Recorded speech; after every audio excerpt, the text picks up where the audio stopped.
ನಾವು ಬೊಮ್ಮಾಯಿ ಸರ್ಕಾರ ಸಾಲ ಬಿಟ್ಬಿಟ್ಟು ಔಟ್ರಿ ಅಂತ 10 ವರ್ಷಕ್ಕಾಗುವಷ್ಟು ಗುತ್ತಿಗೆಗಳನ್ನ ಕೊಟ್ಟುಬಿಟ್ಟು ನಮ್ಮನ್ನ ಸಾಲ ಬೀದಿಗೆ ತರೋ ಪರಿಸ್ಥಿತಿಗೆ ಆಯ್ತಪ್ಪ ತಂದುಬಿಟ್ಟಿದ್ದಾರೆ. ಆಯ್ತು, ನಾನು ಇವಾಗ ನಿಮ್ಮ ಮುಖಾಂತರ ಗ್ಯಾರಂಟಿ ಟಿವಿ ಮುಖಾಂತರ ನಾನು ಅವರಿಗೆ ಚಾಲೆಂಜ್ ಕೊಡ್ತೀನಿ. ಬೊಮ್ಮಾಯಿ ಅವರು ಮಾರ್ಚಲ್ಲಿ ಬಜೆಟ್ ಮಾಡಿದ್ರು. ಡಿಫಿಷಿಯೇಟ್ ಬಜೆಟ್ ಮಾಡಿದ್ರ, ಸರ್ಪ್ಲಸ್ ಬಜೆಟ್ ಮಾಡಿದ್ರು. ಸರ್ಪ್ಲಸ್ ಅಂದರೆ ಹಣ ಎಕ್ಸಸ್ ಇದೆ ಅಂತೇಳಿ ಬಡ್ಜೆಟಲ್ಲಿ ಮಾಡೋವಾಗ ಮುಚ್ಚು ಮನೆ ಮಾಡಕ್ಕಾಗಲ್ಲ, ಸಾಧ್ಯನೇ ಇಲ್ಲ. ಯಾಕಂದ್ರೆ ಓಪನ್ ಅದು ಕೋಟ್ಯಾಂತರ ಜನ ನೋಡ್ತಾರೆ, ಆರ್ಥಿಕ ತಜ್ಞರು ಸಾವಿರಾರು ಜನ ಅದನ್ನ ವಿಶ್ಲೇಷಣೆ ಮಾಡ್ತಾರೆ, ಪ್ರತಿದಿನ ವಿಶ್ಲೇಷಣೆ ಮಾಡ್ತಾರೆ ಬಡ್ಜೆಟ್ ಮಾಡಿದಾಗ. ನಾನು ನೆನ್ನೆ ಬೊಮ್ಮಾಯಿಯವ್ರು ಫೋನ್ ಮಾಡಿ ಏನು ಇದ್ರ ಬಗ್ಗೆ ಅಂತ ಕೇಳಿದಾಗ ಅವ್ರು ಹೇಳಿದ್ರು 24,600 ಕೋಟಿ ಕ್ಯಾಶ್ ಬಿಟ್ಟೋಗಿದ್ದೀನಿ ನಾನು ಅಲ್ಲಿ. ನಾನು ಅಧಿಕಾರ ಬಿಟ್ಟಾಗ ಚುನಾವಣೆ ಘೋಷಣೆ ಆದಾಗ ನಾವು ಚುನಾವಣೆ ಹಣ ಖರ್ಚು ಮಾಡೋಕ್ಕೆ ಸಾಧ್ಯನೇ ಇಲ್ಲ. 24,000 ಕೋಟಿ ಫೈನಾನ್ಸ್ ಡಿಪಾರ್ಟ್ಮೆಂಟಲ್ಲಿ ಬಿಟ್ಟೋಗಿದ್ದೀನಿ ಕ್ಯಾಶ್ ಹೇಳಿದ್ದು, ಟ್ರೆಜರಿಯಲ್ಲಿ. ಆಮೇಲೆ ಮೆಟ್ರೋದಲ್ಲಿ 2,000 ಕೋಟಿ ಸರ್ಪ್ಲೈಸ್ ಅಮೌಂಟ್ ಬಿಟ್ಟೋಗಿದ್ದೀನಿ, ಮೆಟ್ರೋ ಬೆಂಗಳೂರಿನ ಮೆಟ್ರೋದಲ್ಲಿ. ಇವ್ರು ನಾಚಿಕೆ ಆಗಬೇಕು ಅಂತ ಹೇಳಿದ್ರು.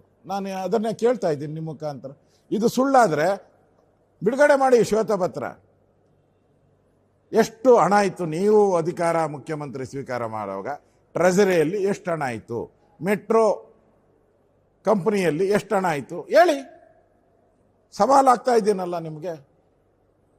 ಸಾಲ ಬಿಟ್ಟು ಸಾಲ ಅದನ್ನ ಎಲ್ಲ ಸರ್ಕಾರನೂ ಬಿಟ್ಟೋಗ್ತದೆ, ಅದು ರೊಟೀನ್ ಪ್ರೋಸೆಸ್. ಹಿಂದೆ ಸಿದ್ದರಾಮಯ್ಯ ಇದ್ರಲ್ಲ, ಅವಾಗ ಸಾಲ ಬಿಟ್ಟೋಗಿರ್ಲಿಲ್ವಾ?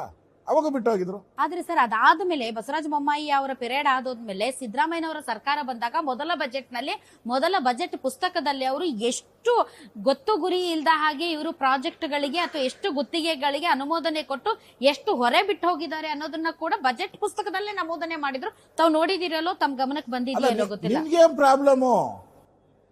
ಅಲ್ಲಮ್ಮ, ಯಾವುದೋ ರೋಡ್ ಮಾಡಿ ಅಂತ ಹೇಳ್ಬಿಟ್ಟು ಹೋಗಿದ್ರು, ನಿನಗೇನ್ ಪ್ರಾಬ್ಲಮು? ಟೆಂಡರ್ ಇಶ್ಯೂ ಮಾಡಿ ಹೋಗಿದ್ರು, ಮಾಡಿ ಹಣ ಬರ್ತೈತೆ ಅದಕ್ಕೆ ಮಾಡಿರ್ತಾರೆ.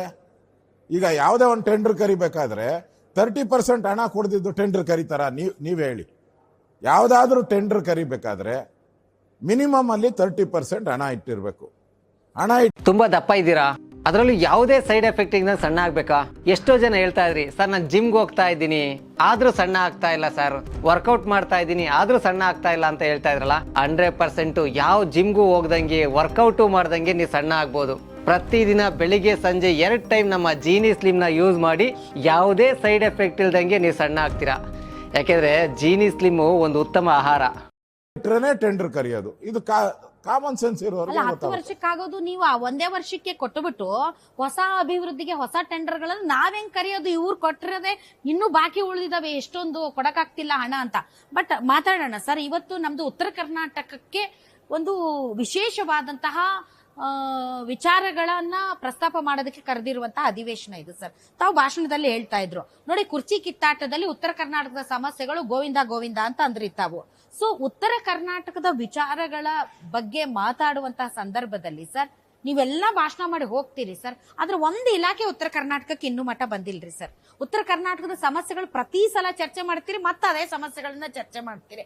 ಅಂದ್ರೆ ಪರಿಹಾರ ಏನ್ರಿ ಸರ್? ಅದನ್ನೇ ಹೇಳಿದೆ, ಇಲ್ಲಿ ಪರಿಹಾರ ಆಗ್ಬೇಕಾದ್ರೆ ಒಂದು ಮಾಸ್ಟರ್ ಪ್ಲಾನ್ ಬೇಕು, ಒಂದು ಆಕ್ಷನ್ ಪ್ಲಾನ್ ಬೇಕು. ಯಾವುದೇ ಸರ್ಕಾರ ಬಂದರೂ ಅದನ್ನ ಕಂಟಿನ್ಯೂ ಮಾಡಬೇಕು. ಈಗ ಮೆಟ್ರೋ ಕೆಲಸ ಕಾಮಗಾರಿ ನಡೀತಾ ಇದೆ. ನಾವಿದ್ದಾಗೂ ಸದಾನಗೌಡರು ಮುಖ್ಯಮಂತ್ರಿ ಆಗಿದ್ದಾಗ ಪ್ರಾರಂಭ ಆಯಿತು ಮೆಟ್ರೋ. ಅವಾಗ ನಾವೇ ಫಸ್ಟ್ ಪೂಜೆ ಮಾಡಿದ್ರಿ. ಅದಾದ್ಮೇಲೆ ಎಲ್ಲ ಸರ್ಕಾರಗಳು ಕಂಟಿನ್ಯೂ ಮಾಡ್ತಾ ಇದ್ದಾರೆ. ಪ್ರಾಜೆಕ್ಟ್ ನಡೀತಾನೆ ಇದೆಯಲ್ಲ, ನಿಲ್ಬಾರ್ದು. ಹಾಗೆ ಉತ್ತರ ಕರ್ನಾಟಕಕ್ಕೂ ಒಂದು ಪ್ರಾಜೆಕ್ಟ್ ಬರಬೇಕಲ್ಲ. ಏನಾದರೂ ಒಂದು ಆಕ್ಷನ್ ಪ್ಲಾನ್ ಮಾಡಿ 10 ವರ್ಷದ ಪ್ರಾಜೆಕ್ಟು ಮಾಡಿ ಅದಕ್ಕಿಷ್ಟು ಹಣ ಬೇಕು ಅಂತ ಒಂದು ಫಿಕ್ಸ್ ಮಾಡಿ ಯಾವುದೇ ಸರ್ಕಾರ ಬಂದರೂ ಕಂಟಿನ್ಯೂ ಮಾಡಬೇಕು. ಆ ಥರದ ಪ್ರಾಜೆಕ್ಟ್ ಅನ್ನು ಮಾಡಿ ಅದ್ರ ಬಗ್ಗೆ ಚರ್ಚೆ ಮಾಡಿ ಸರ್. ಯಾಕೆ ಅಂದ್ರೆ ನೀವು ನೋಡಿ, ಉತ್ತರ ಕರ್ನಾಟಕ ಭಾಗದ ಬಿಜೆಪಿ ಶಾಸಕರುಗಳು ಸರ್, ಅದು ಜೊಲ್ಲೆ ಅವರಾಗಿರ್ಬೋದು, ಇವತ್ತು ಹನುಮಂತ ನಿರಾಣಿ ಅವರು ಕೂಡ ಮಾತಾಡಿದ್ದಾರೆ. ಏನ್ ಹೇಳಿದ್ದಾರೆ? ಆಗಿರುವಂತಹ ಮುಖ್ಯಮಂತ್ರಿಗಳಲ್ಲಿ 14 ಜನ ದಕ್ಷಿಣ ಭಾರತದವರು, 7 ಜನ ಉತ್ತರ ಭಾರತದವರು, ಅವರು 7 ಜನ ಪೂರ್ಣಾವಧಿ ಸಿಎಂಗಳಲ್ಲ. ಇಂತಹ ಪರಿಸ್ಥಿತಿಯಲ್ಲಿ ನಾವು ಪ್ರತ್ಯೇಕ ರಾಜ್ಯದ ಬಗ್ಗೆ ಯಾಕೆ ಮಾತಾಡಬಾರ್ದು ಅಂತ ಕಂಟಿನ್ಯೂಸ್ ಆಗಿ 2 ದಿನದಿಂದ ನಾ ಎಲ್ಲಾರನ್ನೂ ಮಾತಾಡ್ತೀನಿ. ಎಲ್ಲರ ಮಾತು ಅದೇ, ಈ ಬಾರಿ ಅಂತೂ ಏನೂ ಸಮಸ್ಯೆ ಪರಿಹಾರ ಇಲ್ಲ ಅಂದ್ರೆ ಪ್ರತ್ಯೇಕ ರಾಜ್ಯ ಒಂದೇ ಪರಿಹಾರ. ಎಲ್ಲರೂ ಮಾತಾಡಕ್ ಶುರು ಮಾಡ್ಬಿಟ್ಟಿದ್ದಾರೆ ಸರ್. ತಾವು ಅಖಂಡತೆಯ ಬಗ್ಗೆ ಮಾತಾಡೋರು 6 ವರ್ಷಕ್ಕೆ ಸರ್, ಯಾವತ್ತೂ ಕೂಡ ಪ್ರತ್ಯೇಕತೆ ಬಗ್ಗೆ ಮಾತಾಡಿಲ್ಲ. ಹಿಂಗಾದ್ರೆ ಹಂಗ ಸಮಸ್ಯೆಗಳು ಉದ್ಭವ ಆಗುತ್ತಲ್ರಿ ಸರ್? ಸಾಧ್ಯನೇ ಇಲ್ಲಮ್ಮ. ಇವತ್ತಿನ ಜನ ಮಾತಾಡ್ಬೋದು, ಅವತ್ತು ಇದಕ್ಕಿಂತ ಆರ್ಥಿಕ ಪರಿಸ್ಥಿತಿ ಭಾಳ ದುಸ್ಥಿರ ಇತ್ತು. ಅವತ್ತೆಲ್ಲ ಕನ್ನಡಿಗರು ಒಟ್ಟಾಗಿ ಕನ್ನಡ ಅಖಂಡ ಕರ್ನಾಟಕ ಆಗಬೇಕು ಅಂತೇಳಿ ಸಾವಿರಾರು ಜನ, ಲಕ್ಷಾಂತರ ಜನ, ಕೋಟ್ಯಾಂತರ ಜನ ಹೋರಾಟ ಮಾಡಿದ್ರು, ಕಲಾವಿದರು ಮಾಡಿದ್ರು, ಜ್ಞಾನಿಗಳು ಮಾಡಿದ್ರು, ಸಾಹಿತಿಗಳು. ಅದ್ರ ಫಲ ಆಗಿರೋ ಅಂಥದ್ದು. ಭಾಗ ಆಗೋದ್ರಿಂದ ಅಭಿವೃದ್ಧಿ ಆಗದಾದ್ರೆ ಶಾಸಕರುಗಳೇ ಮಾತಾಡ್ತಿದ್ದಾರೆ ಸರ್ ಈ ನಾನು ವಿಚಾರದಲ್ಲಿ. ಎಲ್ಲರಿಗೂ BJP ಆಗಲಿ, ಕಾಂಗ್ರೆಸ್ ಆಗಲಿ, ಜನತಾದಳ ಆಗಲಿ, ಯಾರೇ ಆಗಲಿ ಅವರೆಲ್ಲರಿಗೂ ಹೇಳೋದು, ಈಗ ಆದಾಯ ಎಲ್ಲಿಂದ ಬರುತ್ತೆ?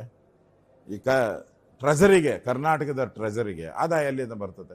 65% ಬೆಂಗಳೂರು ಒಂದರಿಂದನೇ ಬರ್ತದೆ. ಯಾಕೆ ಅಂದ್ರೆ ಸರ್ ಇಲ್ಲಿ ಕೈಗಾರಿಕೆಗಳಿಲ್ಲ, ಕೇಳಿ ಇಲ್ಲಿ ರೆವೆನ್ಯೂ ಜನರೇಟ್ ಮಾಡೋದಕ್ಕೆ ಯಾವ ಸೌಕರ್ಯಗಳು ಭಾಗ ಇಲ್ಲ. ಆದ್ರೆ ನಿಮ್ಗೆ ಎಲ್ಲಿಂದ ಬರ್ತದೆ ಹಣ? ಹಣ ಎಲ್ಲಿಂದ ಬರ್ತದೆ? ಈಗ ಅಮರಾವತಿನ ಬೆಂಗಳೂರು- ಹೇಗೆ ಅಲ್ಲಲ್ಲ, ಸರ್? ಈಗ ಬೆಂಗಳೂರು- ಹೈದರಾಬಾದ್ಗೆ ಪ್ಯಾರಲಲ್ ಆಗಿ ಅಮರಾವತಿನ ಹೇಗೆ ಅಭಿವೃದ್ಧಿ ಮಾಡಿದ್ರೆ ಹಾಗೆ ಮಾಡ್ತೀವಿ ಅಂತ ಇವ್ರು ಹೇಳೋದು. ಅಲ್ಲ, ನಾನು ಮಾತಾಡ್ಸಿದೀನಿ. ಇದು ನಂದು ವಿಚಾರ ಅಲ್ಲ ಸರ್, ಇದು ಸ್ವತಃ ಈ ಸುವರ್ಣಸೌಧದಲ್ಲಿ ಇರುವಂತಹ ಜನಪ್ರತಿನಿಧಿಗಳ ವಾದ ನಾನು ನಿಮ್ಗೆ ಹೇಳ್ತಾ ಅದು ಇರೋದು. ಕೆಲವರು ಅಷ್ಟೇ. ಹಾ, ಅವರೆಲ್ಲರೂ ಬೇರೆಯವರೆಲ್ಲ ಭಾವನೆಯನ್ನು ಅಲ್ಲ, ಅದು ಕೂಡ ಆ ಮನನೊಂದು ಥರದ್ದು- ಹೇಳೋದು, ಅವ್ರಿಗೇನ್ ಮನಸ್ಸಿನಲ್ಲಿ ಇಲ್ಲ ಅದು.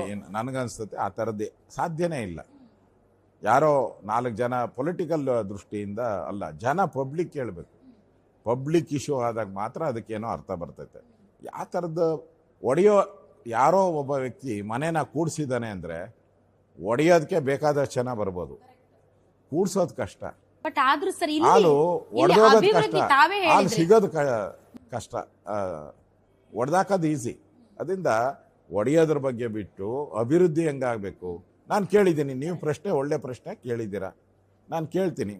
ಹೈದರಾಬಾದ್ ಕರ್ನಾಟಕ ಇಡೀ ಉತ್ತರ ಕರ್ನಾಟಕಕ್ಕೆ ಇದುವರೆಗೂ ಬಡ್ಜೆಟಲ್ಲಿ ನಂಜುಂಡಪ್ಪ ವರದಿ ಬಂದಿದ್ದು 18 ವರ್ಷ ಆಯಿತು.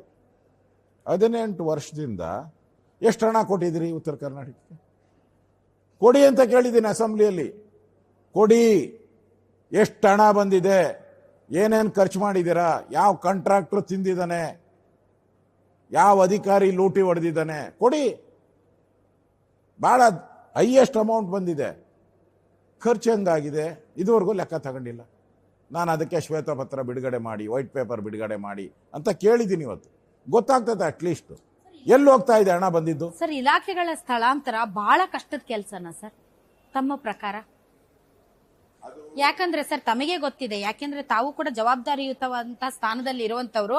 ವರ್ಷಕ್ಕೊಂದ್ಸರಿ ಬಂದು ಸುವರ್ಣಸೌಧದಲ್ಲಿ 10 ದಿನ ಇದ್ದು ಇಲ್ಲಿ ಚರ್ಚೆ ಮಾಡಿ ಹೋಗೋದು ಬಿಟ್ರೆ ಸರ್, ಮತ್ತೆ ಸುವರ್ಣಸೌಧ ಧೂಳು ಹೊಡೆಯಕ್ಕೂ ಯಾರು ಗತಿ ಇರಲ್ಲ ಸರ್.